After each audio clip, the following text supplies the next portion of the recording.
Good morning, my friends. How are we doing? Welcome back to Breakfast with KXVU here on Cubcam TV. Streaming live via here and, of course, Trickstar Radio as well. How are we doing this morning? Just gone 8:30 with our slightly shorter shows for the next couple of weeks, whilst we get that Trickstar Radio studio all fitted out nicely. Let us know how you're feeling in the chat. Throw a like on the video, of course. Get involved, people. We've got a wicked guest on the way, so I'm going to be telling you just about that in a few minutes' time. But for the time being, take in this one. Bunker and Miss LA. This one, My Love. Oh, yes. Yo, this is Ellie Sabine Singh, and you're listening to Breakfast with KXVU.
To the early morning crew each and every time, make sure you are throwing a like on the video, as I said before. As well as that, make sure you are also getting involved in the chat. Let us know how you're feeling. Good morning, Max. How are you doing, sir? Man like TVU in the building. Oh, we got a good one today.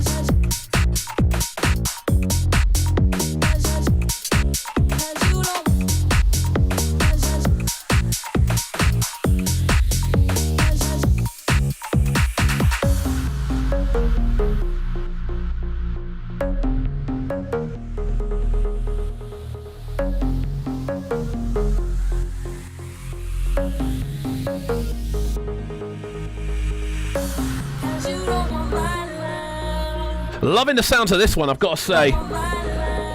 Sounds of Bunker and Miss LA. This one going by the name of My Love. Out now via Steppers Club, I believe.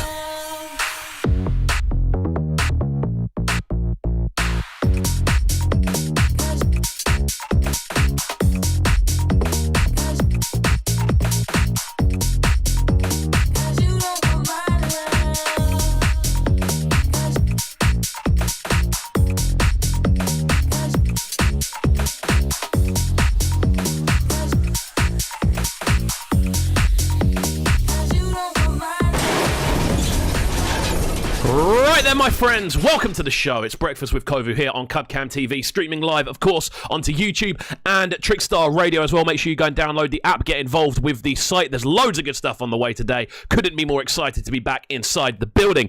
First of all, before we do anything else, I want to send a massive thank you to each and every one of you supporting the channel, because as of yesterday, we are now 1.5 thousand subscribers. We've gone up 500 in 3 weeks, which is something I never thought would be possible, if I'm being completely honest with this channel. Not that we don't have the ambition, but I just thought it would take a lot longer to kind of get that steamroller going. We're now going up at a rate of around 150 to 200 subs a week. I want to send a massive shouts out to each and every one of you supporting the video, supporting the reaction video, supporting the channel across socials as well. All I can ask you to do is throw a like on the video on this one. Let us know how you're feeling in the chat on the right hand side, because every time you do that, it massively increases the YouTube interaction. The more interaction we get in this video, the more seeable it becomes for other people, and the more people we can get in here. So throw a like on the video if you are locked in, and yeah, get involved. I want to know how you're feeling. How was your weekend? I know it's Tuesday now, so everyone's already planning for the next week. Out to Supersize UK in the chat already. How are you doing, guys? Out to Max as well. Yeah, how are you doing, guys? How are you? How are we all feeling this morning on this fine Tuesday? I feel we're in very much an in-between period right about now, because we don't really know if it's summer or winter anymore. We're almost in like an early kind of autumn phase,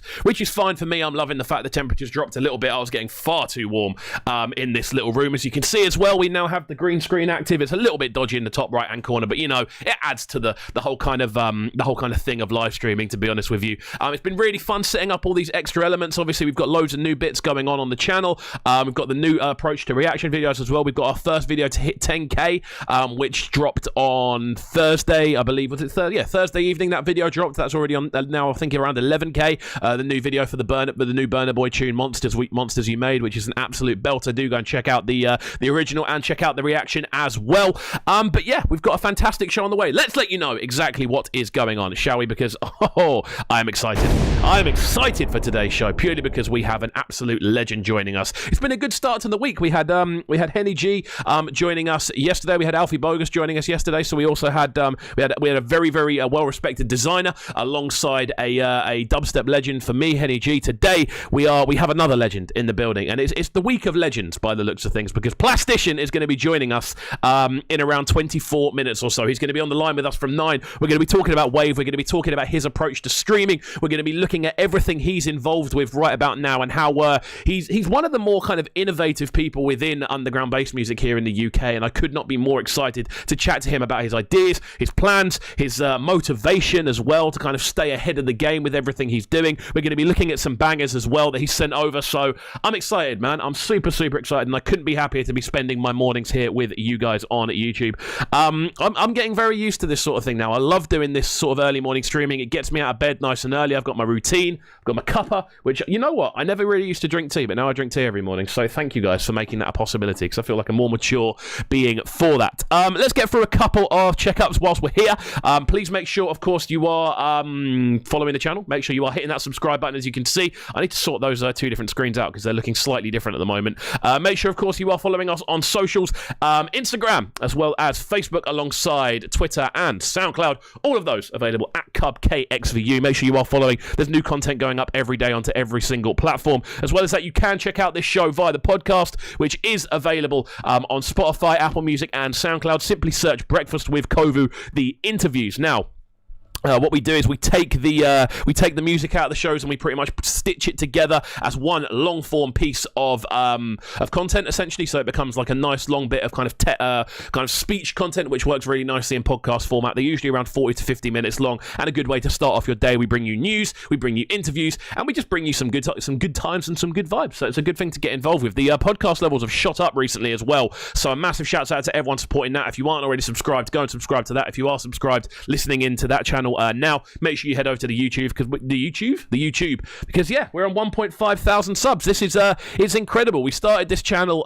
literally I think it's just under 7 months ago. At the 6 month point, we hit the 1,000 sub. Just before the 6 month point, we hit the 1,000 sub mark, and as of today, we're at the 1.5 sub mark, and that's only 3 weeks later. So if we carry on like this, we could realistically be approaching 2,000 subs within the next 5 weeks, I'd say, which is mad. It's mental to me that so many people are getting involved. So thank you to each and every one of you. We are, of course, going to be playing some bangers for you, which is kind of what we do on this channel. We love to review bangers, we love to play bangers, we love to talk about bangers, and bring you some extra news as well. So what we're going to do is we're going to get into this one from Brucey, which is one of my favourite tunes right about now. Track entitled Mission. Proper little sing-along bit, this one, and it's a tune I've been absolutely loving. You know when you get an earworm? When I say an earworm, I mean a proper earworm that just sticks with you. You can't get it out your head. You find yourself humming it around the house, and when you think no one's around, you're belting it at the top of your lungs. That's exactly what this tune is to me right about now. So we're going to get into this one. Out to everyone in the chat right about now. Good morning, Miles Bowl. You are up slightly earlier than I would have expected. How are you doing today, sir? Hope you're feeling okay after the weekend. Thanks for having us around. Let's crack on. Oh, yes. What's going on, people? It's Razor. You're live and direct, locked into the waviest breakfast on the airway. Man like KXVU. Bang. What's going on, people? It's Razor. You're live and direct, locked into the waviest breakfast on the airway. Man like KXVU. Bang. I don't need you to complete me. I'm fulfilled by my dreams. You don't need me to make you whole. That's why we make a good team. So many places around you. Can you make a decision? Pack your suitcase. Let's go on a mission, girl. Where do you wanna go? You can just let me know. Out to Eon in the building. How you doing this morning, sir? Hope you're good.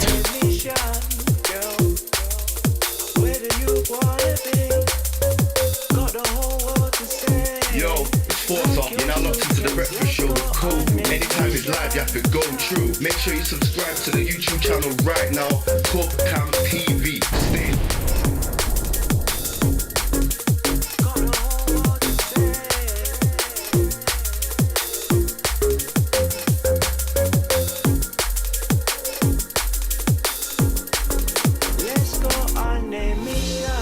Already told her she's my favorite girl, taking on the galaxy. It's you and me against the world. She keeps me on my toes and she makes them curl. We be dancing to the money, wind your waist and twirl. She got goals like the women's FA. Let's sit and talk about our future while we're chilling today. Would you love me if I only earned the minimum wage? Can we go catch a vibe, cause I'm missing the rave. For a lady like you, I've been forever waiting. Every day that we're together, man, I'm celebrating. Spin the globe, eyes closed, pick a destination. One life this time, man, I never wasting. And when I finish the show, you gas me up, feel like this chick is my bro. 5-star good food, let's finish and go. Pack a bag, we're hitting the road, we're on a mission. Sounds of Brucey on this one, track entitled Mission. Absolutely loving this one. How are we doing this morning, my friends? Let us know how you're feeling.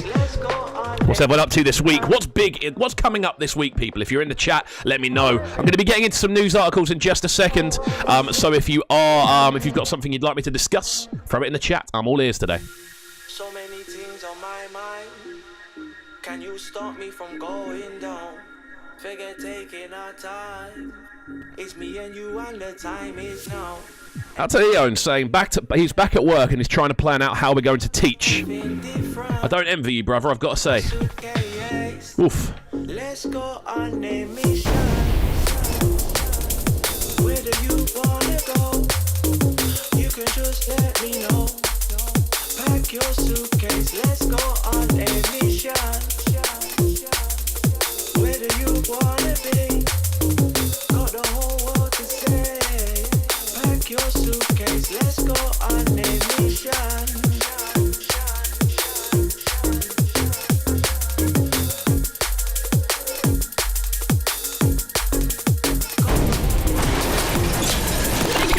Right then, my friends, how are we doing this morning? Out to Max saying opinions on all the illegal raves broken up this weekend. Right, I have got a couple of opinions on this because I'm very much of the opinion that I'm not super keen unless I am fully dragged on going to raves until they are raves again.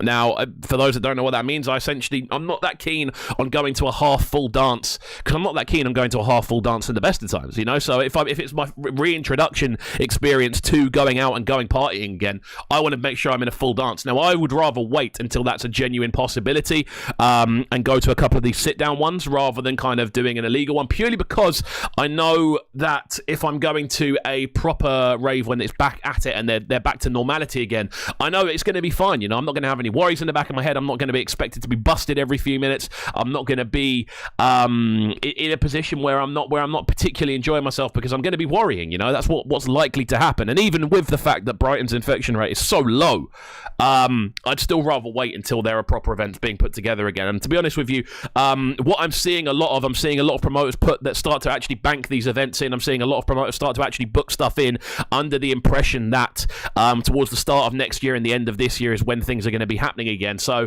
we can sort of see it happening so far. We can sort of slowly start to see it happening. But I think, to be honest, it's all way too up in the air at the moment to kind of predict what's going to be happening when. So that'd be my opinion on that one, Max, if that's me being completely honest. I'd rather wait than go to an illegal rave. And to be honest, I feel if raves are illegal, obviously there's the bit inside me going, yeah, but people want to party, let them party, which is fair enough. But if it's in the interest of genuine public safety, then I don't know, I just don't really see a point. But then there's so many things open now which are literally like normal, where there's loads of people gathering. I'm surprised football stadiums haven't opened again yet, to be honest with you, because I feel that's more that's there's more people. Actually, to be fair, there's more people in a football stadium. So that I'm just going to cancel that one out. Let's get into a bit of news about Tesla, because apparently the new autopilot system in Teslas is going to be able to detect speed limits and green lights. So this is very interesting because it's going to take all the fun out of driving. I don't even drive, but it's going to take all the fun out of driving, and it's going to take all of the responsibility out of driving, because all you can say is I blame the car.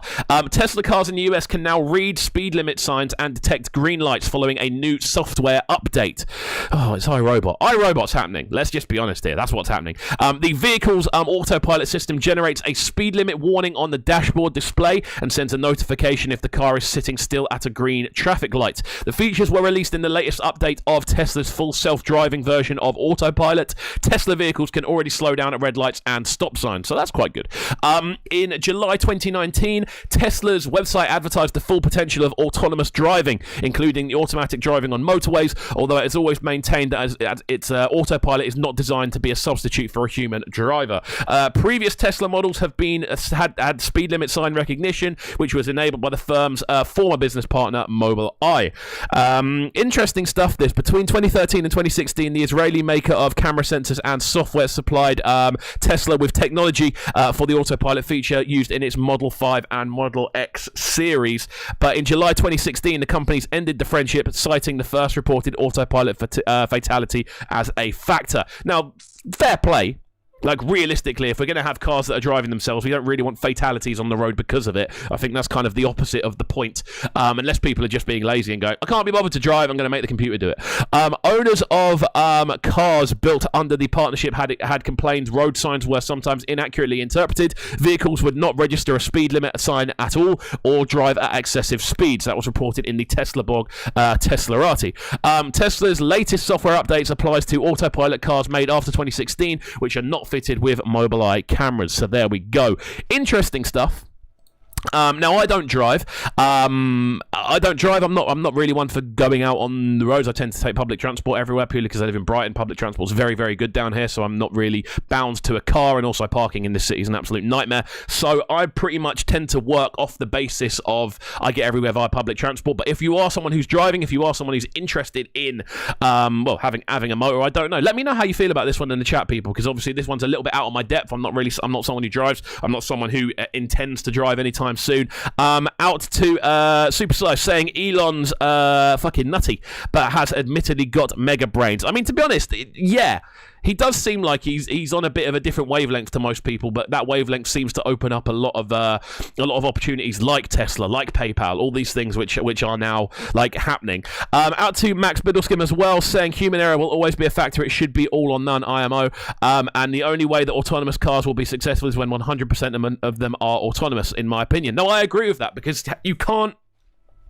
Without human integration into computing, like genuine human integration, so we are part of the system, there is no way on earth a computer can predict for genuine human error or human spontaneity. There's no way it can be done. So I think with this, I'm with you on this one, Superstars. I think either all cars have to be automated, which I wouldn't actually be super mad at, because then at least there's a system in place for everyone and it makes sense for everyone. Like, I'm assuming you'd probably buy access to one of the lanes, maybe you'd buy access to a fast lane or a slower lane or something along those lines. That would make sense.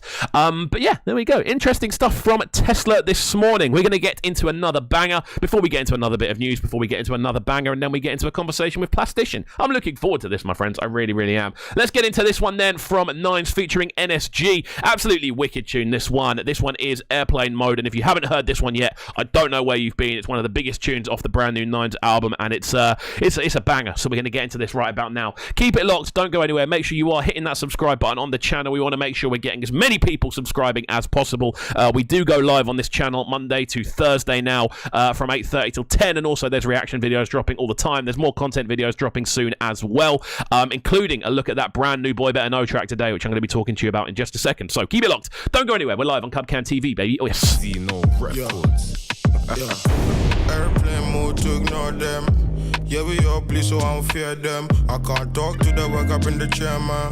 Can't fuck with them, got the fuck bad, man. She asked if I got a girl, I said how many? How many mansion? Too many. You can get left by like Benjamin Mendy. All she wanted Fenty, I'm cruising the Bentley. I ain't these rats again, I supply bricks. I got 3 phones, one's for my side chicks. So you better feel special if I let you in my life. All friendly in the DM, that can never be my wife, She getting too attached, but I need space. Trying to turn this Nokia into a briefcase. Chicks, I got plenty. Broms all the miles away, I'll get there in 45 minutes in this Bentley. She's so good, got me coming cunch. I hit you from the back like a sucker punch. Been to your hood, your block sweet. Used to have to stream the football, now we watch it from the box seat. See them dying over chicks that I smash for these bricks. You could pay me in Bitcoin or cash, I-City, NSG. I'm busy about to shout you back when I'm free, and that's never. Airplane mode to ignore them. Yeah, we all bleed, so I don't fear them. I can't talk to the work up in the chair, man. Can't fuck with them, got the fuck bad, man. She asked if I got a girl, I said how many? How many mansion? Too many. You can get left by like Benjamin Mendy. All she wanted Fenty, I'm cruising the Bentley. Ouch to HTML Mob in the chat. How are you doing, guys? Chilling with some mobsters dressed like. Thank you for joining us this morning. She wanna munch me like Tadaki. Stress free, but I ain't free yet. Face my fears in my chest, yeah. Backstreet boy, you know we want it that way. Them man only shop on Black Friday. These broke boys praying on my down, but I keep it moving, you can't stop me now. Bring the Henny bottle when we touch down. Yeah, we shut down and we get pounds. See, I'm a star, dog, I smoke the best loud. If I show my face, you gotta pay me now, yeah. What's the point of being real when they all fake?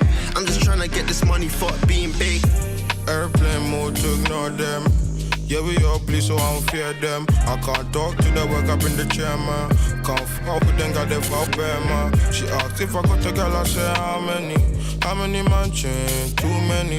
You can get left by like Benjamin Mendy. All she wanted Fenty, I'm cruising the Bentley. Leave your bad vibe at home. Don't go fuck up my soul. And yeah, crime's what we know, but you can't blame us, grew up, bro. See, tonight just wanna have a good night. She just one good vibe. Far from your average hood guy. I'm tryna be the best me. Tryna live my life for sure. Let us know how you're feeling this morning, my friends. We are going to be joined by Plastician in around 10 minutes or so. We've got one more bit of news to get into, which is quite interesting. Shout out to everyone looking in this morning. It's good to have you guys here. I do love streaming, you know. Came a long way looking back. Now the war's full of plaques. Bet my teacher before I end up as a little thief. They were dead wrong, like my girls with the teeth. I know that girl, she acting like the Virgin Mary, but she busted open like a bowl of Henny. I'm in Central, dripping like a foreigner. Speaking money language, I ain't hearing ya. Airplane mode to ignore them. Yeah, we all bleed, so I don't fear them. I can't talk to the work up in the chair, man. Can't fuck with them, got the fuck bad, man. She asked if I got a girl, I said how many? How many mansion? Too many. You can get left by like Benjamin Mendy. All she wanted Fenty, I'm cruising the Bentley.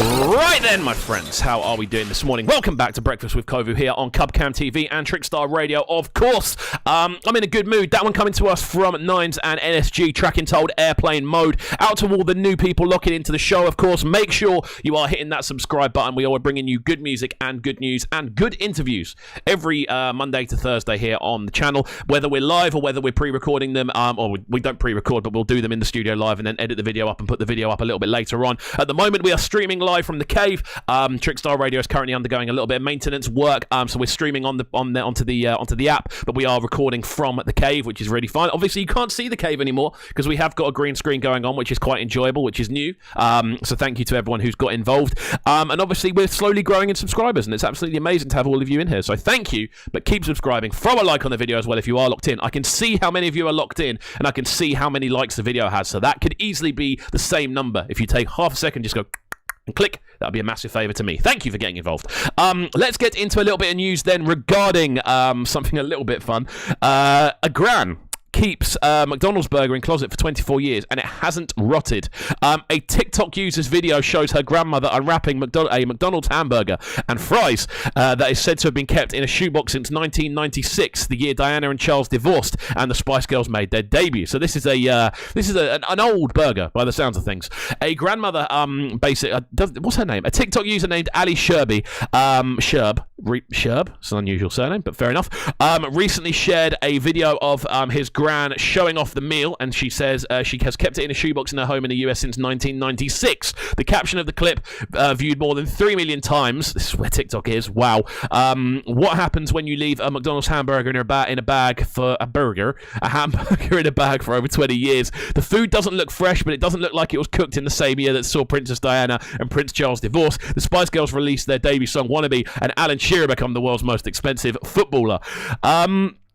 No, to be honest, I'm looking at the picture. It just looks a little bit manky. But to be honest, that's a long period of time we're talking. What is that, 24 years? I hope my maths isn't dreadful.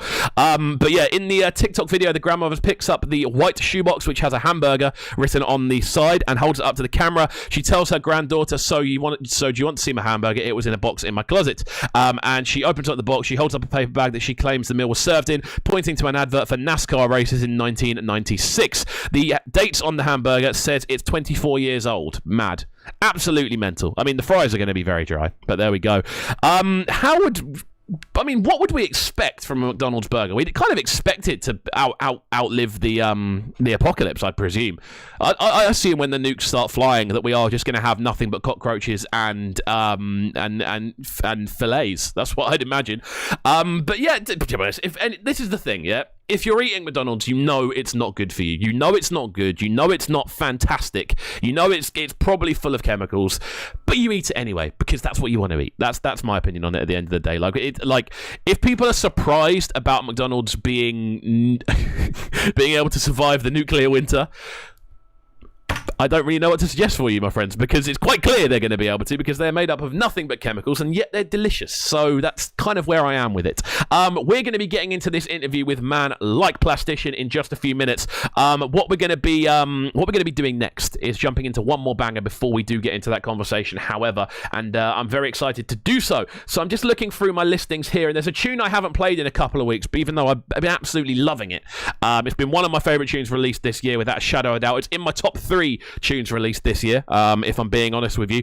This one comes to us from Savannah, and it's a track that goes by the name of Mango. Super excited to get into this one. Out to everyone locking in this morning. We're going to be getting onto the line with Plastician in just a second, so keep it locked. Don't go anywhere. Make sure you're hitting that subscribe button, and yeah, stay tuned for some more goodness. Oh yes. Vanna in a dancehall style.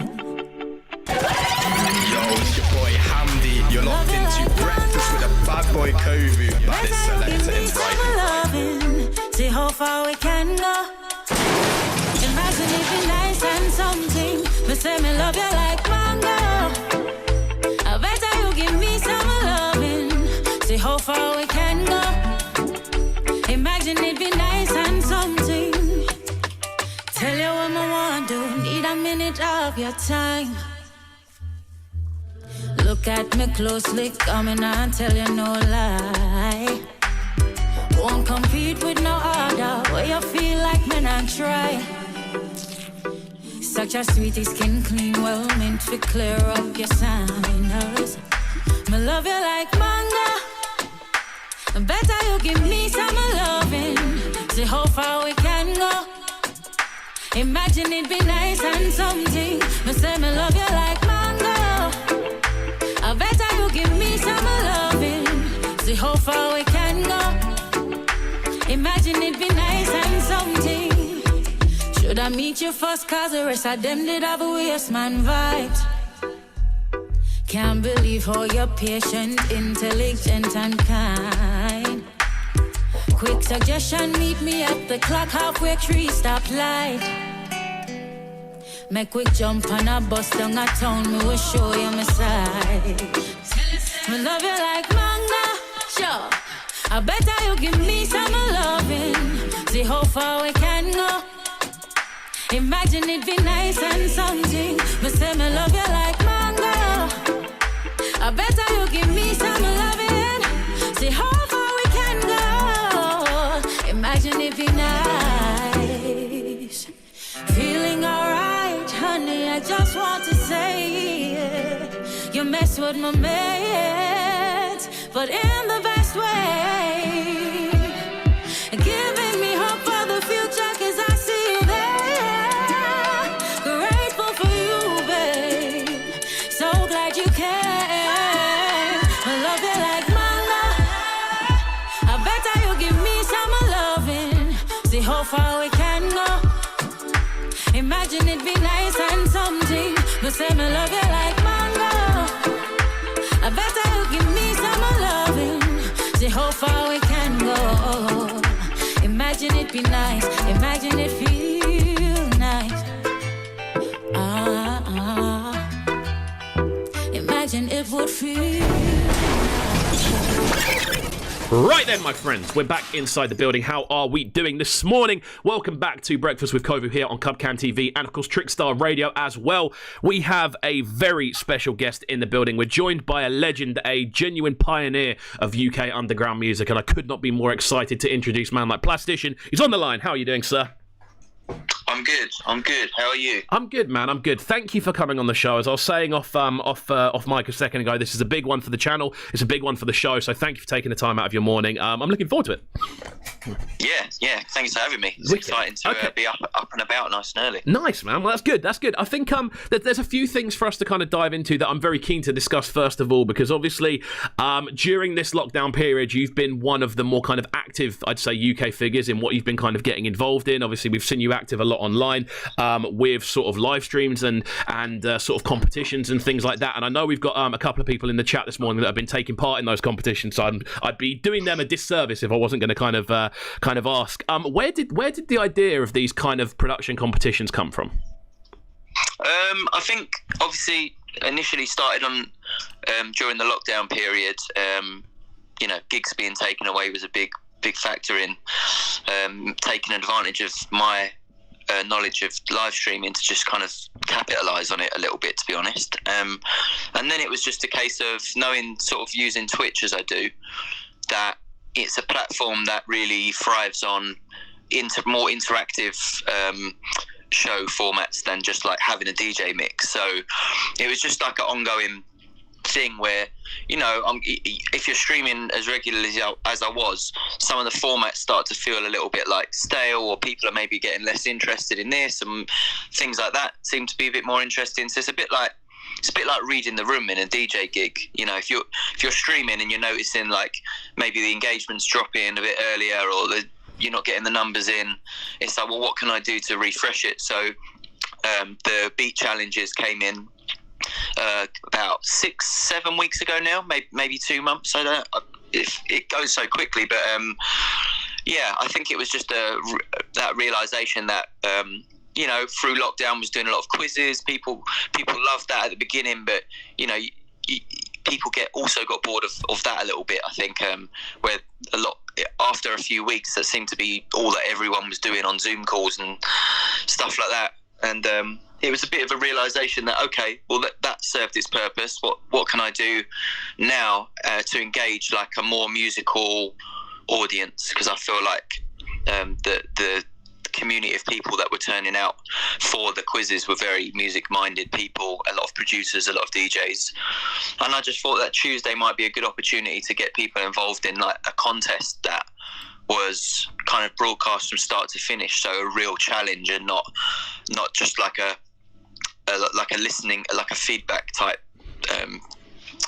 stream. Yeah, of course. I think the beauty kind of with that is the kind of interaction and the kind of following it starts to build up is it's so organic, because I'm assuming you get such a range of people who are all kind of going almost going into the competition for different reasons. Yeah. Some to test themselves, some to kind of work on something different, some to kind of I'd presume some to kind of get your attention as well, obviously being the figure you are. Like, what's the thing you've kind of noticed the most about doing those competitions? Like, what's kind of come to the forefront from doing it? I think for me, the thing that I'm really happy with is how diverse the entries are. Like we get everything from drill to like garage to drum and bass, like donk, like literally everything comes in, which for me is really good, because I feel like when I DJ, I like to play lots of different styles of music, but there's always that thing in the back of your head that like you're always so heavily attached to like grime and dubstep, of course, given like my history. But the fact that so many different people and different genres are coming to get involved in these competitions kind of shows me that the people that do listen and interact with what I'm doing are like quite open-minded and obviously like the range of styles. So I think it's been fun, and also just it almost starts to create a little bit of a vibe among the community, which excites me as someone who really thrives on being involved with like genres from the kind of early stages. This is kind of how genres happen. Yeah. This is an online version. You know, normally it would just be a group of friends that are all making beats and they're all kind of slyly copying each other without knowing it. And you know, there's 100 odd producers in this community now that come back most weeks, if not, you know, like every couple of weeks, will come back and get involved again, and you start to see this kind of style emerging, because it's like they begin to realize what is winning, what's getting the votes in the competition stages. Of course. It's like that's influencing them to like make stuff that they think everyone in that community is going to enjoy. Of course. So it's almost creating a like micro genre. I mean, kind of with that, do you feel kind of like a certain level of responsibility then when it comes to the kind of of kind of bringing it together? Because obviously you're the one kind of spearheading it. You're the one who's kind of hosting the streams. You're the one that's bringing the people into this singular place. Like, do you feel a kind of level of responsibility for it? I don't know if responsibility is the correct term, but I do feel. I do definitely know that I have some influence there, because, you know, like when I was on Rinse all those years, particularly like supporting the early parts of that wave sound that got a lot of people talking about whether or not it was a genre, and a lot of the momentum for that came through me playing it so heavily on the radio for about 4 years before I stopped doing Rinse. And when I did stop that, I feel like the direction that the sound took was something that was a little bit out of my hands. It was like when I stopped doing the radio, people went and kind of like took their own influences and went wild with it, and it meant that the sound like exploded into so many different micro genres almost. And I feel like once maybe I'd almost like unwillingly created this kind of glass ceiling for the sound that fit within the kind of styles of music that I like to play, because so many of the producers was their main aim was to just kind of like get played on that show and become like recognized within that movement. Of course. That meant that they were producing stuff that they thought I might like. So then when I stopped doing the radio, that need to like appease me was not as apparent. Of course, yeah. You know, like some of the extreme ends of the sound that might not have been my cup of tea started to come more to the fore. And I feel like that is similar with doing these streams and stuff now. Is like, and also like doing the WAVEPOOL compilation again. It's like just like realizing that like I can kind of influence where things move in certain like in these kind of micro genres at least. Definitely, Brian. I think the interesting thing with that is obviously, as we've said already, you are a figure in UK music now that has been active for so many years. You've been involved in so many different genres, be it grime, be it dubstep, be it the wave sort of sound. Out of kind of all of them, which one of those do you feel that you've kind of had the most influence over? I think it's a weird one, right? Because I feel like my influence in the grime and dubstep one was I was almost like I was in between the two. Yeah. So I was almost like one of the main reasons that I was so involved in that time was that I had tracks from everyone in East that no one in South could get hold of, and then I had all of this dubstep that no one outside of Croydon could get hold of. So and I was like the first person to really kind of be online doing all of that stuff, and that opened me up to all of the early bookings that meant that I got to play grime or dubstep in parts of the world before anyone else did. And So I feel like that my influence there in sense of being a DJ and, you know, like getting the Radio 1 gig and stuff like that, my influence, I guess, was quite big there, but in the same sense that it wasn't like when people look at dubstep and grime, as much as I put a lot of music out in those times, I don't feel like people got it until more recently. Yeah. Like, when I was making that music, apart from myself, there weren't too many DJs that were really playing my tracks. There were in the grime circuit, but in the dubstep circuit, I was more of a DJ who, you know, would bring grime to a dubstep. Yeah, of course. Party, and obviously was heavily involved in the beginning, so was playing all of the big nights and had the forward residency and all that kind of stuff. But with the wave thing, I feel like I had so much more control over what was going on. I almost did become apparent how important the radio show was to shaping that sound, and I don't think that my show necessarily had that much of a stronghold, because the internet wasn't like the focal point for what we were doing. It was more like real life spaces and events, and, you know, no one person can really have that much control over a sound that lives outside of the internet. Of course. Doesn't have, like, I think the fact that my show was like that focal point for that wave sound for years meant that being on that show was almost everything at that point. Yeah. Because it hadn't really broken beyond me playing it on the radio and a few people in the press taking a bit of interest in it. So that was kind of like the pinnacle of what was available at the time.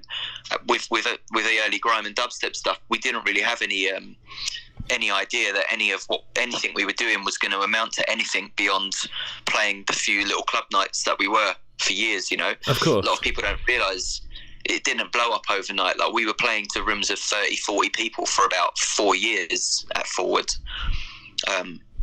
It took years for people to get it. And I feel like that's kind of been similar with this wave sound, and people are starting to get it now, but what they're getting of it now is almost like it's gone beyond my control. And it's a bit like when dubstep spread to America and absolutely exploded there. The sound really changed, and the public perception of what dubstep was changed a lot, and that's what's happening in the wave sound now. Definitely. No, I completely agree, man. And it's interesting to kind of hear your opinions on it, obviously being someone who's been very much at the centre of it from a kind of almost like a media angle to an extent, because you've been you were that focal point on Rinse for so long.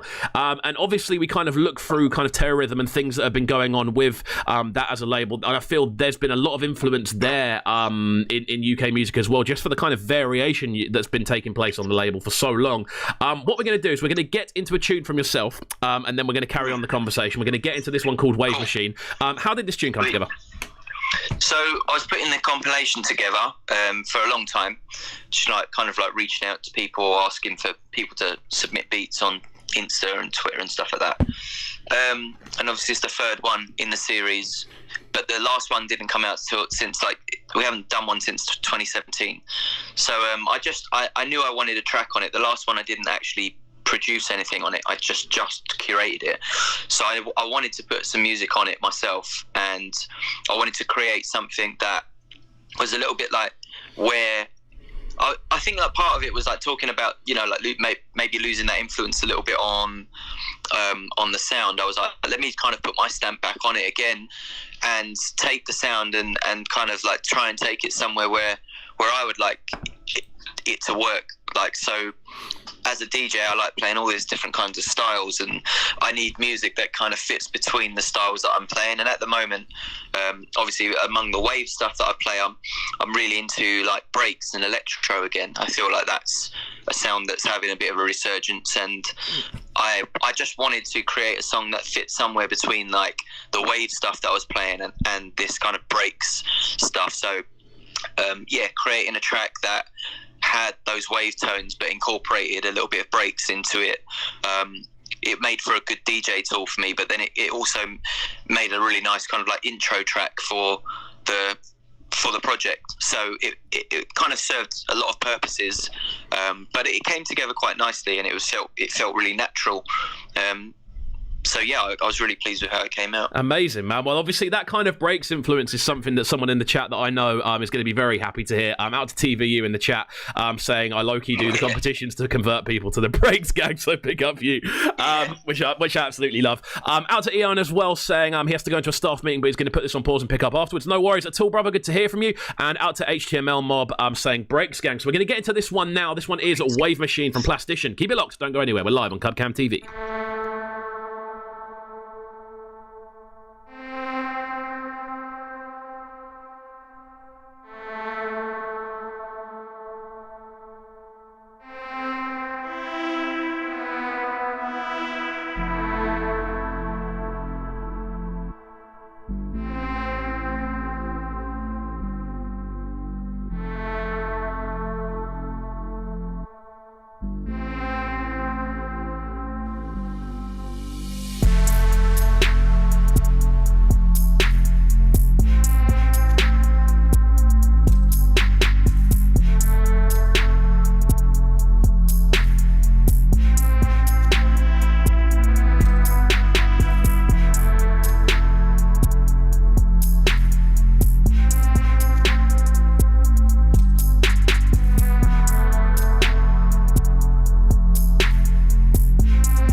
We're back inside the building. How are we doing? That one going by the name of Wave Machine. Plastician is on the line with us this morning. We're having a great conversation all about different musical influences and genres and loads of different things that are on the way. Out to Luke Parker saying, morning Kovu. I remember seeing Plastician at Yellow Arch in Sheffield with the Influx audio crew and it was a big birthday celebration. So there we go. We got fans in the building and that's what we like to see. So what we're going to talk about next is obviously we kind of touched on streaming to begin with, what you've been up to in the more recent times, but I want to dive into your kind of influences behind streaming because I remember you've been at this for a few years now in regards to sort of different kind of approaches to streaming. What was the thing that drew you towards it to begin with? So I think I'm trying to think exactly. I mean, I think a big part of it was I think I'd been watching streaming and I've been interested in it probably for a couple of years before. So I left Rinse in 2017.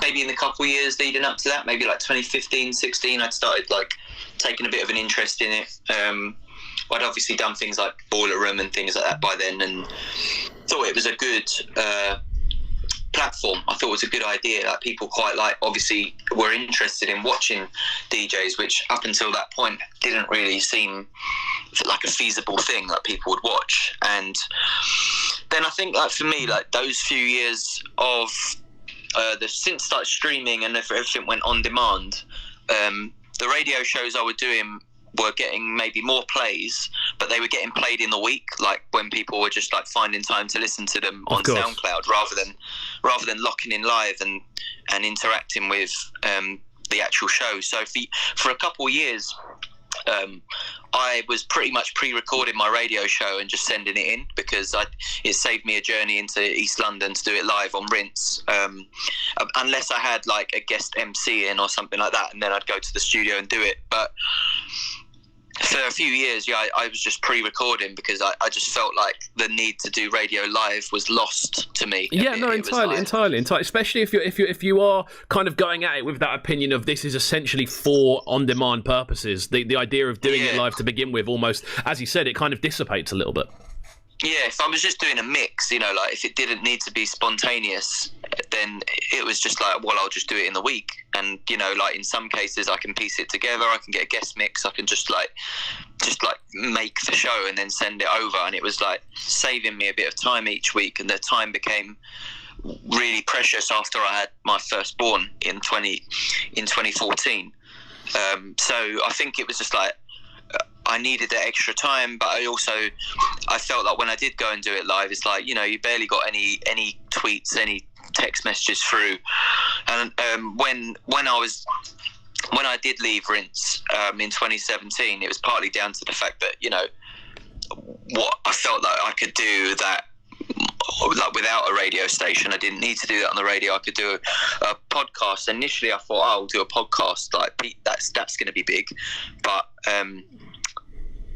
and you know, like it is big now, so I was right to think that it would be big. But I think the problems with podcasting for DJs is podcasts that contain music are very problematic. Yeah, of course. On podcasts. So. I can 100% empathise with that one, bro. I can 100% empathise. Yeah, I know a lot of people who've had things removed recently and were really pissed about it. But you know, once you start putting music on Spotify and it's not in the regular music spot, it's gonna cause problems. So.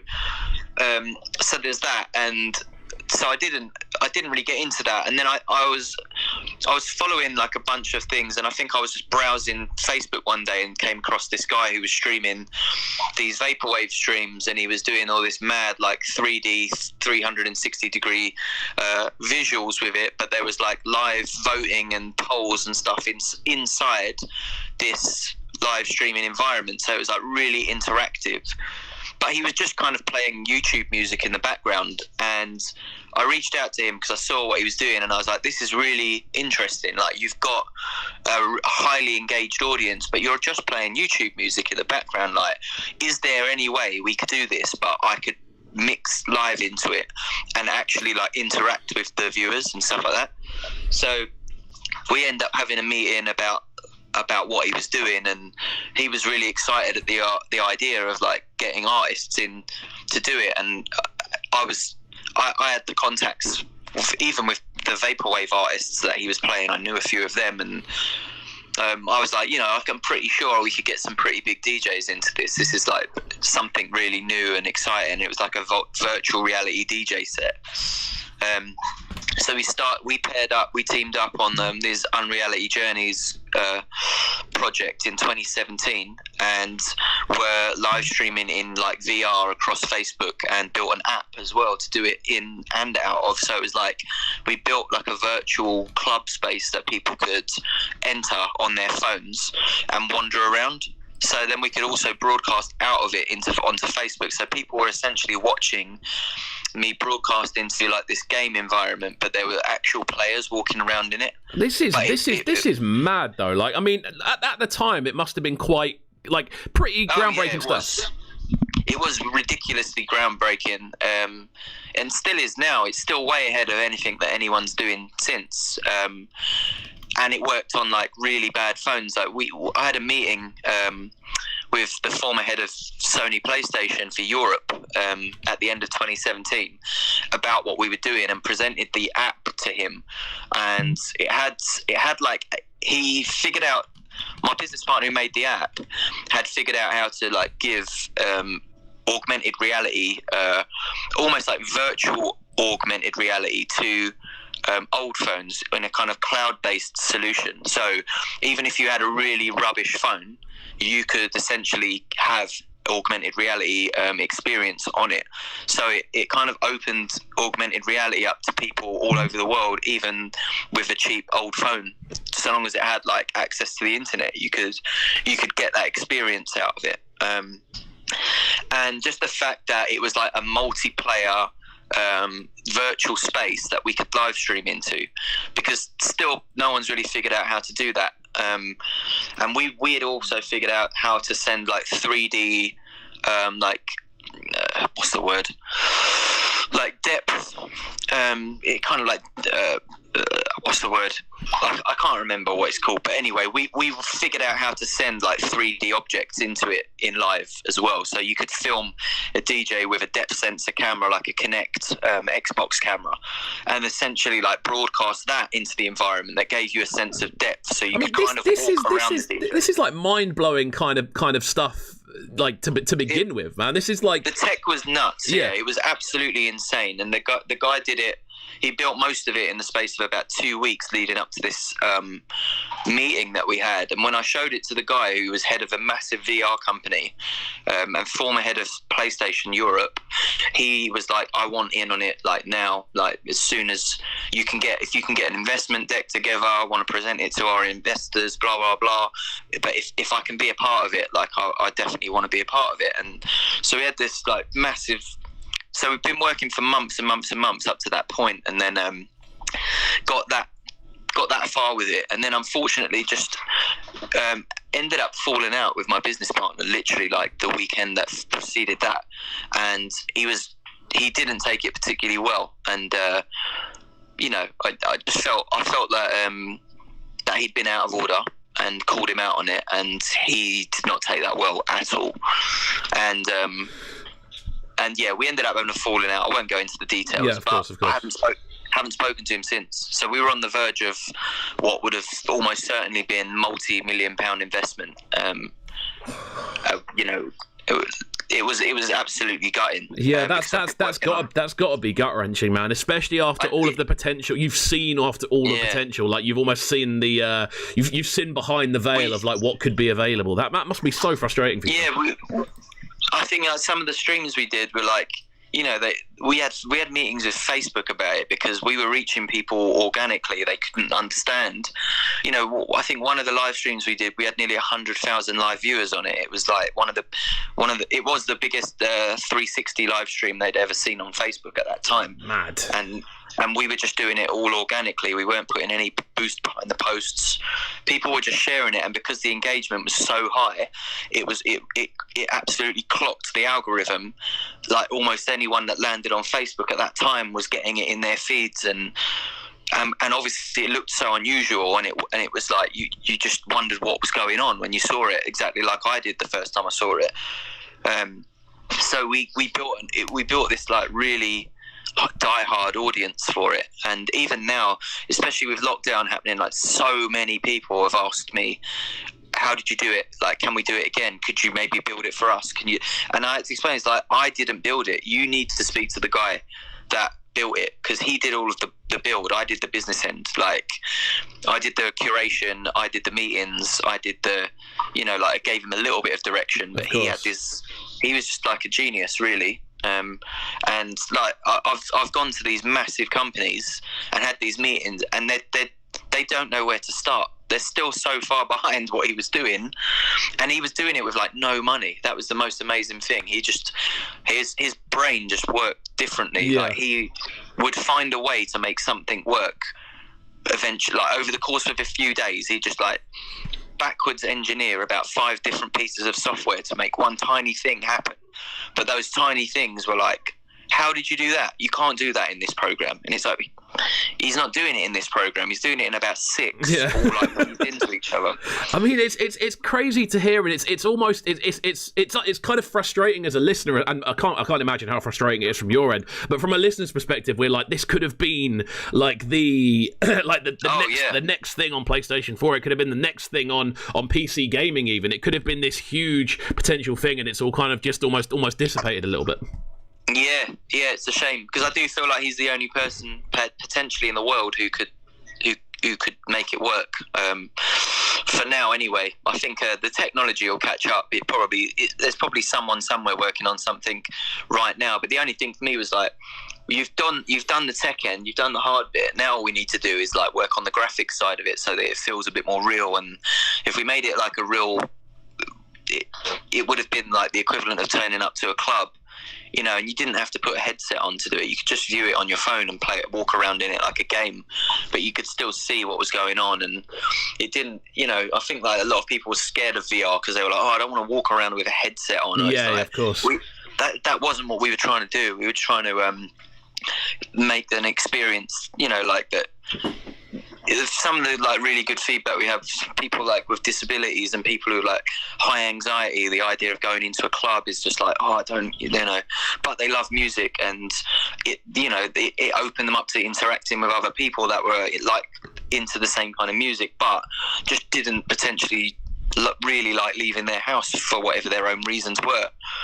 So it had so much going for it, and it was a real shame. But yeah, I had to pick myself back up after that, because it was all I was working on for about 9 months at that point. When it ended, I was like, well, I don't know what to do with myself now. Of course. Well, you wouldn't, would you? If you're putting kind of every kind of ounce of what you're doing into that, and obviously you've left Rinse at this point, you are very much focusing your entire kind of sort of live outlet on this one kind of project, and if then suddenly it disappears, I can imagine that being genuinely really difficult. Yeah, it was gut wrenching, to be honest. And then I'd been working with so many people like in the lead up to that point, just having to kind of email so many people and explain like, I'm really sorry, but this isn't happening now. And you know, I think they were as gutted as I was, because so many people were either already invested in it, like time wise, or were ready to like put some money behind it. And it was actually how I came to end up working with Pirate Studios on their stuff as well, because they'd initially reached out to me around the same time I was doing all that to sort of like see if I wanted some use of their spaces. So I went to meet them and have a look at the spaces, and I really liked what they were doing, but I didn't really have much of a use for it myself, because I have the CDJ set up at home. Of course. But I said like I was working on this thing, and I think if we created like a green screen DJ studio, we could potentially put some quite big artists through it for this thing that I'm working on. Showed them the thing, they loved it, but like, how can we help out? Wanted to sort of set us up with a little studio that we could use. And then all this happened, and then that happened, and I had to speak to Bori, the CEO, and say, look, I'm absolutely gutted, but this isn't going to happen now, and you know, we're not talking. I don't know where he's gone. I don't know what's up with him. And then Bori called me in for a meeting and was just like, you know, we're trying to onboard some DJs, and we're trying to like launch this DJ room. Like, would you be up for kind of helping us out? And that's how I came to work with them off the back of that. Yeah. That's not really working out. So it, you know, it wasn't the end of the world. It was like the end of one thing, but another door opened for me. Of course, man. So, I feel that's the case with a lot of these things, though, man. Even when you have like this huge potential project, even off the back of that, there's going to be kind of opportunities that naturally open up. And I feel obviously being yourself, you are someone that is going to kind of move to opportunities, because obviously that's what you've done for such a long period of time now. You've kind of created these kind of concepts and projects and imprints that have all kind of sprung up off the back of something else that's happened kind of more previously. So it's interesting to hear about the journey, man. And all I can say is like I can only imagine to understand the frustration that it must have felt at the time. It's frustrating, but I do look back and think, you know, like part of the reason that I had to kind of have it out with him in the first place was the amount of stress I was under that weekend, particularly. And he was clearly under it as well, and you know, it was just like, we need to look after our own like mental health, and this isn't good right now. Yeah, like, this is too much. Like, we need a break. You need to like just take some time. And I was just like thinking about, I was just like, you know, I'm dealing with the entire business end of this, and if my business partner goes AWOL for a week, and people are hitting me up going, you know, like people who've invested millions into a company are hitting me up asking, why is this not done? Why is that not done? And it's like, well, that's not on me. That's on my business partner. Yeah. And I don't know where he is. He's disappeared for a few days. And I was just like, wow, like the thought of dealing with that level of like stress, I was just like, I'm not sure if any amount of money is worth that level of stress. The kind of stickiness of it more than anything else, that kind of thing of not really knowing what to say when you can say what to. Yeah, no, I can completely understand it, man. I mean, and I just thought, it wasn't going to be worth any amount of money for me to like literally like end my life. It was so stressful. I just thought, I can't put myself under that stress. And when I called him out on it, he didn't see things the same way as I did, and I just thought, well, you know, he was like, this is pretty much done. And I was like, well, all right, guess it is. It's a shame, but yeah, it's a shame. But we move forward as people, and I think everything that's kind of come off the back of that, and kind of, I mean, the interesting thing of it is you must have picked up a few kind of bits of knowledge and bits of information from that as you kind of move forward.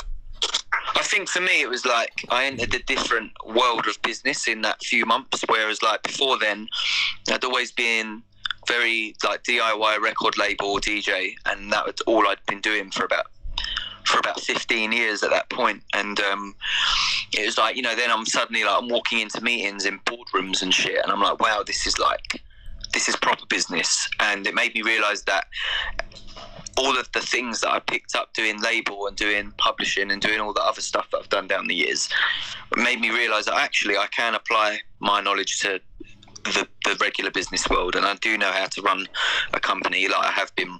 But you always kind of think of like music business as a different beast, and it is a bit to some extent, because I think that like there is still a lot of the industry that's kind of like not industry. Yeah, it's a little bit more of an industry now than it was when I got into it, and some people I just can't deal with, and others I can. But there's a part of the way that I like to operate in the music industry that isn't very industry. So I don't always engage with like the major label like business model of like how to run my label or how to deal with people, of course, and deal with musicians as well. Like you're not dealing with normal business people, you're dealing with people who have never written an invoice in their life. Yeah, you know what I mean? It's like, I mean, it's interesting even at that kind of top level a lot of the time, how kind of homespun a lot of it is, and how kind of, I don't want to say inexperienced, but how kind of new to everyone it still kind of is, even at that higher level. Yeah, there's a lot of it, but at the same time, if you go to like America, it's almost the complete opposite. Whereas like you'll find these like artists who've got 200 followers on SoundCloud who've got a manager who is trying to turn them into David Guetta, and it's like you have to deal with at one end. If you look at someone like Stormzy as like a perfect example, like his team are like his cousins and his friends that have just kind of figured it out as they've gone. But then on the other end of the spectrum, I've dealt with artists who like struggle to make a couple £100 on an EP, and they've got like this idiot manager telling me they need this, that, and the other, and it's just like you do find that there's a difference between working within electronic music, particularly in Europe and America. It's like the people that are running things in the electronic market in America have come into it from that old school rock and roll. They've left that, and they've seen the potential of like EDM, and anyone that knows how to produce music, these people jump on them and are just like trying to mold them into the next Marshmello or something like that. Yeah, and it's mad, but anyone with a bit of talent there, 90% of them end up with one of these managers who is so uninterested in why the reasons that they're doing this in the first place. It's quite weird, but you'd have to deal with so many different there's so many different industries within this industry, and you have to just like figure out how to navigate all of these different kinds of meetings and people that you have to deal with. But yeah, I think that was it, like learning through doing the VR stuff, and like leaving this industry to deal with other people, and realize that there are very specific ways how people do business outside. Like, whereas music is a little bit like the Wild West, it's not like that in other lines of business. And it's actually the experience I've gained working in this industry and having to constantly figure out how to deal with different individuals or labels or companies, it's been invaluable, really, like going into other lines of business and being able to actually deal with people a bit more eye to eye and honest about things, unless you're dealing with marketing companies. Yeah, definitely. I mean, this is like the complete opposite of that. This is all so interesting to kind of take in. And obviously, this journey's all kind of happened somewhat kind of behind the scenes to an extent, because this is all of these like meetings and things that have been taking place, and obviously interacting with different kind of companies and sort of going into different business meetings with stuff in a situation which is very different to that of kind of like, as you said, kind of like a DIY kind of record label or something something along those lines. It's really interesting to hear how you describe the different situations and how they've all kind of come together. I'm going to move slightly forward next, and we're going to jump into another tune. And this one comes to us from Careful. Now, talk to me about how you and Careful both met, because I actually was lucky enough to meet him the other day. He's moved to Brighton recently, so we met up for we met up for a quick drink and had a bit of a chat. Talk to me about how you two first got in contact. So I think Careful would have been one of the artists that, when I started playing the Wave stuff, his name popped up on something, probably just on my SoundCloud feed. He was kind of in that pocket between like trap and wave, and it fit in quite nicely with what I was playing. And then so I think I played one of his tracks and then hit him up to see if he had any more stuff, and he told me he was from Essex and he was doing this, that and the other, and he knew who I was from before Wave and stuff like that, so that helped break the ice straight away. And I just really liked his music.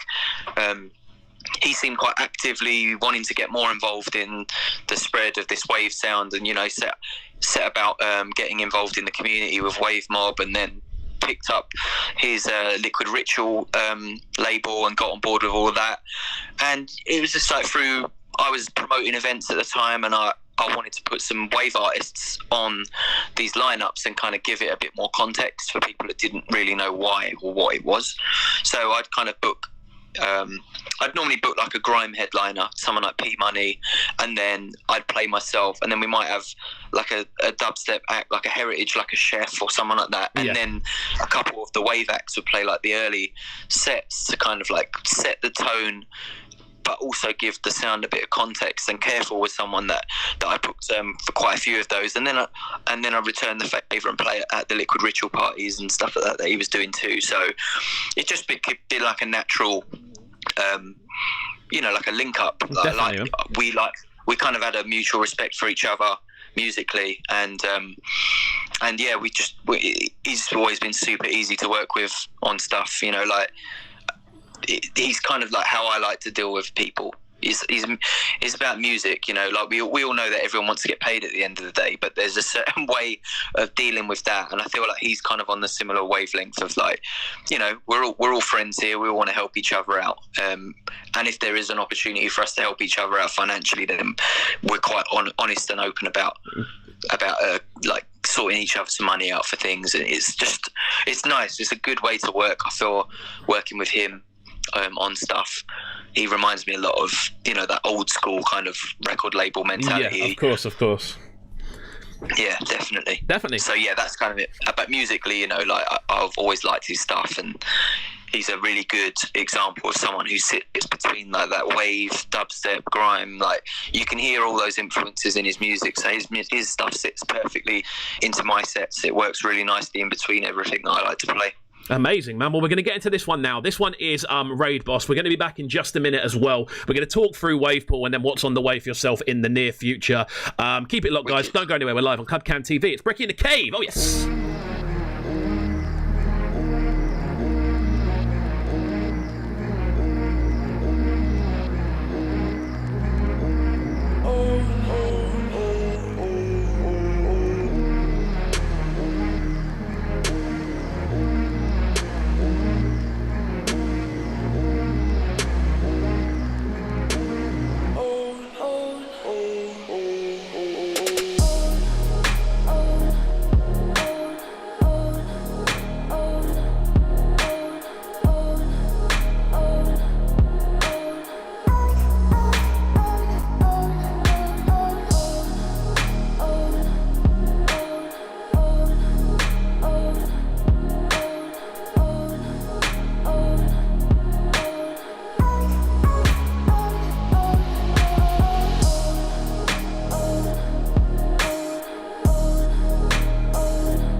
my friends. We're back inside the building. How are we doing this morning? This one coming to us from Careful. Track entitled Raid Boss. How are we doing? Out to everyone in the chat this morning. Out to Jaffro, out to Supersize, out to Hamdi, out to Luke Parker, out to HTML Mob as well, out to BL joining us, out to Cleary, out to Marco as well. How are we all doing, my friends? Thank you for joining us for this special extended show with a man like Plastician, one of the true pioneers of UK music, and we're going to be talking to him now about WAVEPOOL. So we briefly touched on it earlier.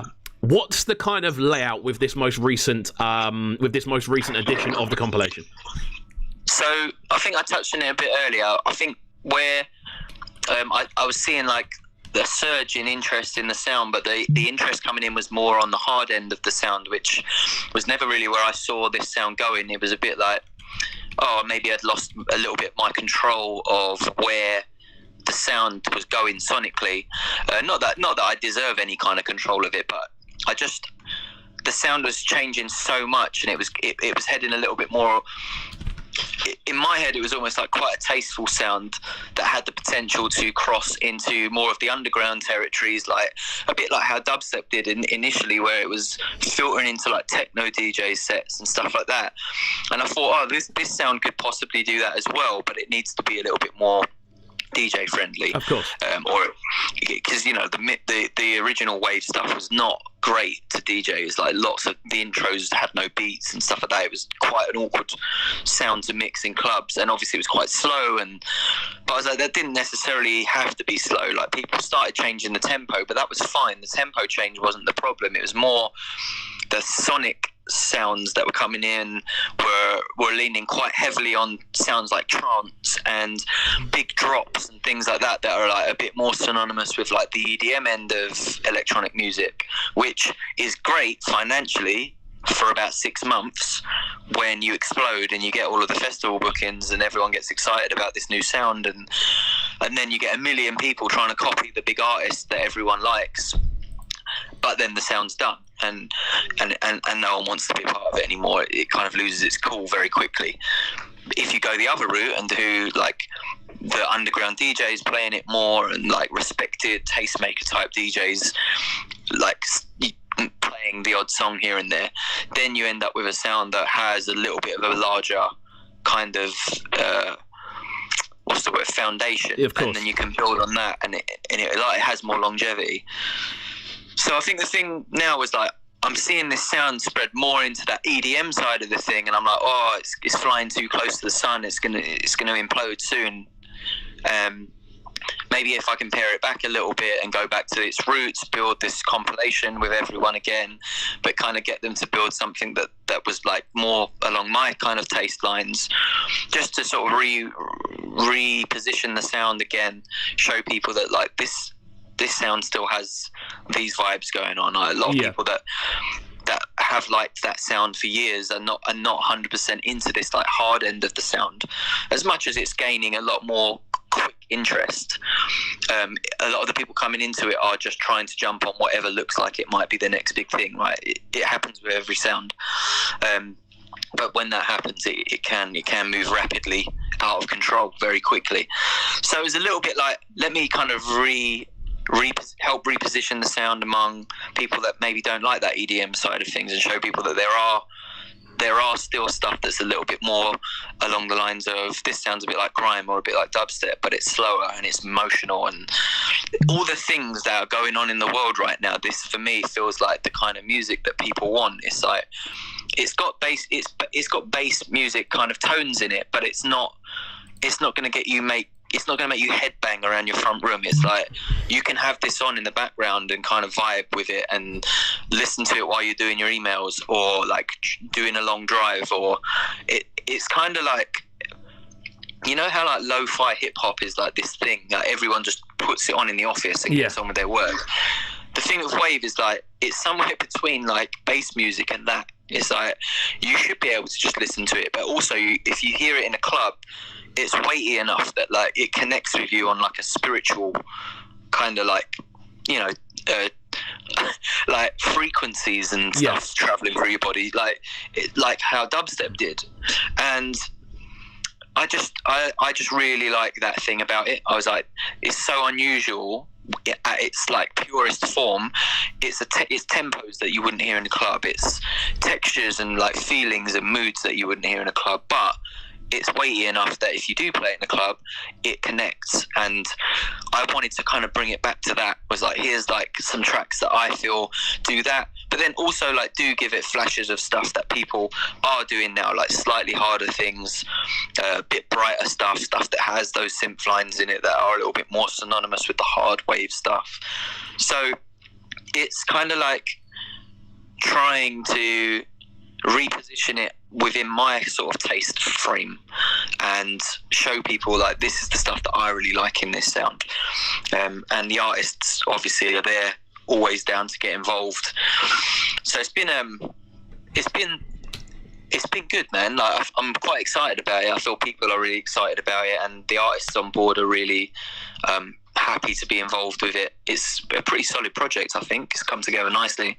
Nice, man. I mean, you sound really excited about it. I've got to say, I can hear the kind of enthusiasm within your voice about it, which is awesome to hear. And it's also what you want to hear. You know, you want to hear people that are putting the music together, the people curating it. You want them to be as excited about it as possible, because at the end of the day, if they're not excited about what they're curating, then how are other people going to get excited? So it's awesome to hear.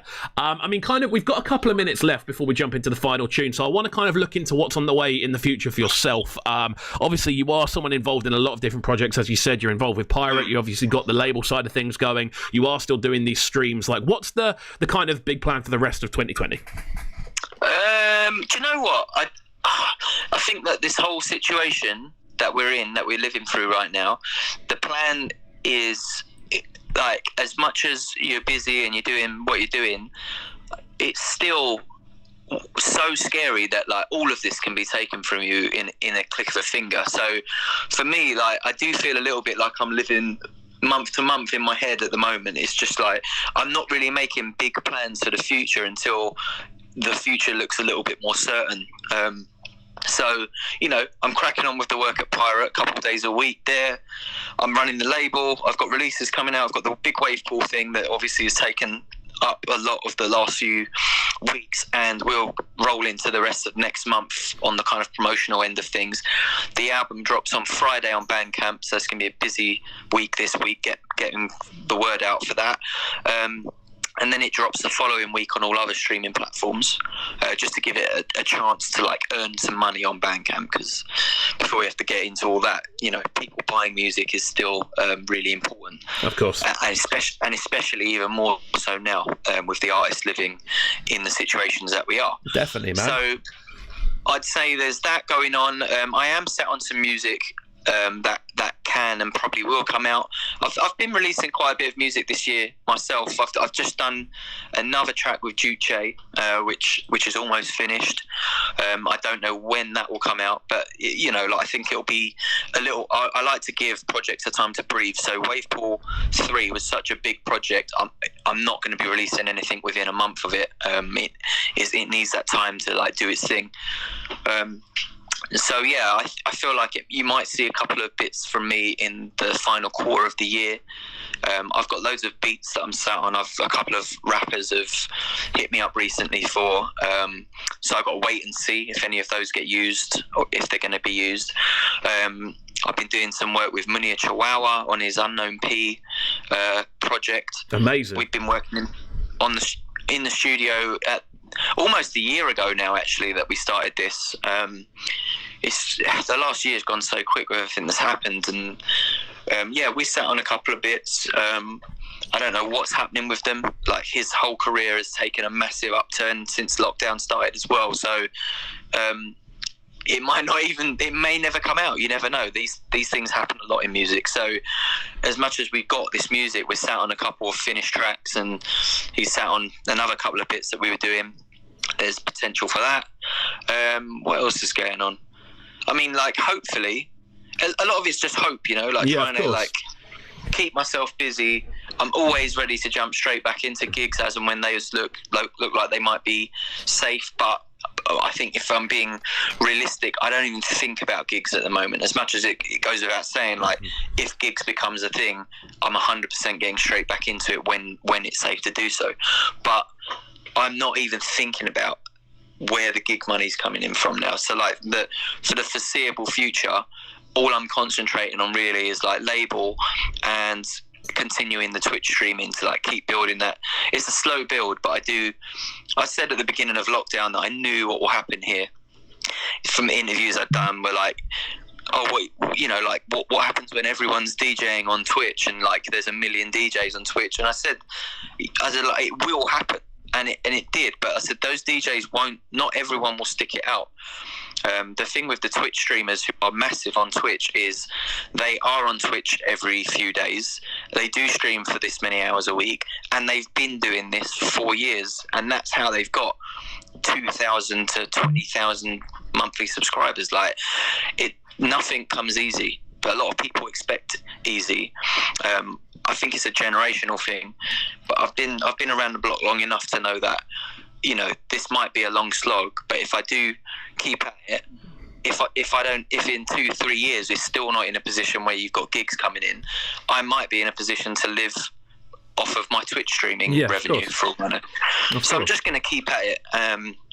It can be a bit long doing it sometimes, not going to lie, like anything, but I feel like that's important right now, to give myself a little bit of some kind of month to month, knowing that money's coming in from there and that money's coming in from there.